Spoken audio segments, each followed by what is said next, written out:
From riches to redemption. How my chase for wealth broke me and rebuilt me before I share the story that shattered my world and forced me to rebuild from the ashes. Please hit that subscribe button and notification bell. This isn't just a tale of greed and glamour. It's a raw, painful lesson about love, betrayal, and the cost of chasing shortcuts. Stay until the end to see how a single choice saved me from a lifetime of emptiness. My name is Kemi, and this is the story of how I lost everything and found myself a dream built on sandy grew up in Lagos, in a cramped flat where dreams felt bigger than the walls could hold. From a young age, I believed I was destined for luxury, designer dresses, private jets, a life where money erased every worry. But I didn't want to earn it. Why should I? In my mind, wealth was a man's job, and my role was to find one rich enough to hand it over. Men work for decades so women like me can live well. I'd say, half joking, half dash believing that my younger sister, Kendra, saw the world differently. 2 years younger, but a lifetime wiser. She juggled hairdressing school, a part-time salon job, and our household chores. She cooked, cleaned, and paid for groceries with her meager earnings, while I lounged on the couch, scrolling Instagram, dreaming of a life I hadn't earned. Depending on men will ruin you, Kemi, she warned one evening, stirring a pot of egusi soup, her voice heavy with concern that I rolled my eyes, flashing my phone to show a photo of an influencer in a Gucci dress posing by a Bentley. Does she look ruined to you? I scoffed. Men are meant to take care of women. Kendra sighed, her shoulders slumping. You don't know her story. Maybe she works, has a business. Stop preaching. I cut her off. You sound like mama. Just admit you're jealous. She didn't argue. She never did. Kendra had tried too many times to pull me back to reality, but I was already lost in my fantasy. The hunt for a jackpot, my best friend, Isla, was my mirror. Same dreams, same hunger, but sharper, hungrier. We spent weekends at upscale malls, trying on clothes we couldn't afford, snapping photos for Instagram to fake a life we didn't have. Our real playground was the clubs. Every Friday, we'd transform. Hair sleek, dresses tight, perfume loud, hunting not for love, but for wealth. One night, in the VIP lounge of a Lagos hotspot, we caught the eye of a group of older men. Not the usual loud, flashy types. These men were quiet, commanding, their gray hair and Rolexes screaming money. One stood out, tall, dark, in his 80s, with a calm confidence that drew my gaze. He approached our table, his deep voice cutting through the club's pulse. Good evening, ladies. May I join you? Isla barely looked up, scrolling her phone. I smiled, all charm. Of course, have a seat. He introduced himself as Mr. Neil Grant, his Italian leather shoes glinting under the lights.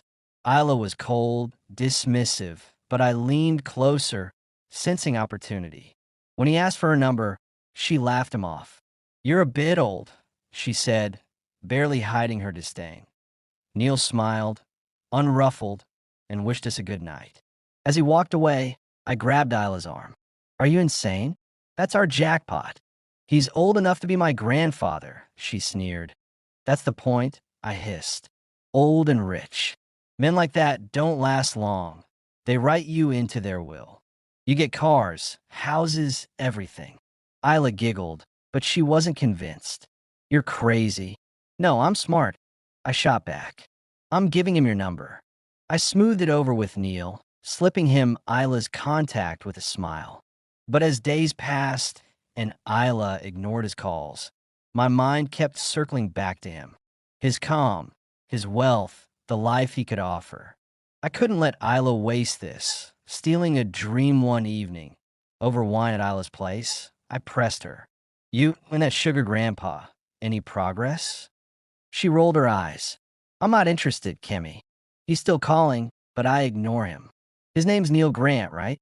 My heart skipped. Neil Grant. I repeated, feigning nonchalance. The name sounded familiar, like a whisper of something massive. That night alone, I Googled him. The results hit like a tidal wave. Neil Grant, South African mining magnate. Net worth 5.2 billion rand. Photos showed him at galas, shaking hands with presidents. My jaw dropped. A billionaire. And Isla was letting him slip away. When Isla stepped into the bathroom, leaving her phone on the couch, I didn't hesitate. I memorized Neil's number from her call log. That night, in the quiet of my bedroom, I dialed, "Hello." His voice was warm, steady.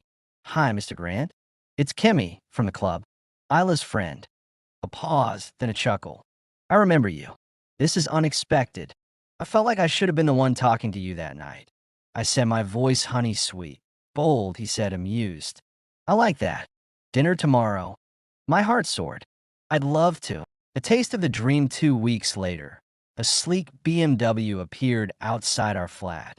A gift from Neil. Kendra's eyes widened. "Whose car is this?" "Mine," I said, smirking. "My man bought it." "That old man from the club?" she asked, incredulous. "Don't disrespect him," I snapped. "He's a billionaire. He takes care of me." Neil's world was everything I dreamed of. Designer clothes, spa days, weekend getaways to five-star hotels. He gave me an allowance that erased every worry, every bill. I hid it all from Isla, spinning lies when we met. This dress? Got on sale. The car? Just a rental. I wasn't sharing my prize, but my new life came at a cost. Isla's texts went unanswered. Our club nights faded. I didn't need her anymore. Neil was my ticket, my future. When she asked about him, I shrugged. Guess he gave up. Old men don't play games. A proposal and a plan one evening. On the balcony of Neil's Santon penthouse, the city lights glittering below, he turned to me, his eyes soft. "Kemi, I have something to ask." He opened a velvet box, revealing a diamond that stole my breath. "Will you marry me?" "Yes." I gasped, my mind racing. Not with love, but with calculation. He's 85. He can't have long. When he's gone, it's all mine. The wedding was hush-hush. No Instagram, no WhatsApp status, just family and a planner. Isla was in the dark. But secrets don't stay buried. A mutual friend spilled the news at a salon. "Kemi's marrying Neil Grant," she gushed. Isla's face fell. That evening, she stormed into my flat. "So this is the new you?" she said, her voice ice cold. "You're overreacting." I shot back. "You didn't want him. You said he was too old. You stole him," she spat. "You went behind my back." "I took an opportunity," I said, unflinching. "You would have wasted it." "You're a snake," Isla hissed. "A selfish, greedy snake." "I sleep just fine in my Santon penthouse," I sneered, "while you're still begging for Uber fare." The fight turned ugly, screaming, hair pulling, furniture crashing. "I never want to see you again," Isla said, storming out. "Good," I shouted. "Poor people bring bad luck." The illusion of forever, the first year of marriage, was a dream. I flew first class to Dubai, Paris, the Seychelles, my Instagram a gallery of yachts and champagne. When I got pregnant, Neil wept with joy. "A son," he said at the scan, his voice trembling. "A blessing in my old age." I smile, my mind on the future. Our heir. Everything will pass to him. And to me. But fate doesn't care about plans.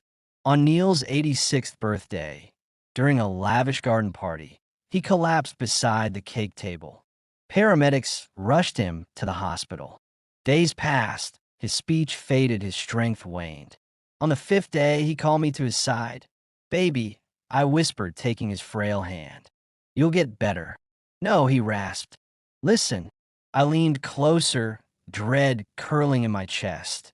10 years ago, I lost everything," he said, his voice barely audible. "My businesses crashed. My family left. I was desperate. I went to Sangoma, a powerful one. He offered me a deal, wealth beyond imagination, but only for 10 years. Then I'd die, and it would all vanish. My heart stopped. What? The cars, the houses, the accounts. Everything disappears when I go, he said, tears in his eyes. I wanted to love again, Kemi, even if it was borrowed time. You're lying? I choked. You're a billionaire. I thought I was securing my future, my son's future. I'm sorry, he whispered. You're selfish, I screamed, grabbing my purse. You lied to me. I gave you my youth, my body, a child. I stormed out, my screams echoing in a hospital parking lot. 3 days later, he was gone. The Fally thought his death would mark the start of my empire. I was wrong. Within hours, the illusion crumbled. The houses? Fake deeds. The bank accounts? Empty. The warehouses? Burned to the ground. The Sanda mansion? Ransacked, then demolished as government property, declared illegal years ago. 7 days after Neil's death, I stood with my newborn son, watching bulldozers reduce my dream to rubble. I had nothing. No money, no home, no friends. The people I'd flaunted my wealth to had blocked me. Kendra, shamed by my choices, kept her distance. There was only one person left that a plea for redemption. I arrived at Isla's flat at sunset, my baby in my arms, my designer clothes torn, my spirit broken. I knocked, barely breathing. When Isla opened the door, her eyes widened, then hardened. Isla, I whispered, tears spilling. I have nowhere else to go. You look like hell, she said, her gaze softening as it fell on my son. I've been through hell, I said, my voice cracking, silence stretched, heavy with our past. Then she stepped aside. Come. I sank to my knees, clutching her hands. I was wrong, Isla. So wrong. Please forgive me. Forgive you, she said, her voice sharp. You betrayed me, stole from me, ignored me while you sipped champagne in Santon. I know, I sobbed. I thought money was everything.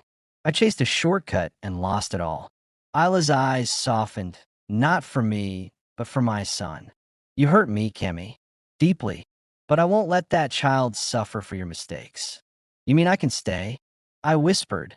Yes, she said, her voice firm. But this isn't a party. I've changed. I work now, remote customer service for a tech company. It's not glamorous, but it's honest. I pay my rent. I sleep peacefully. I stared, stunned. You?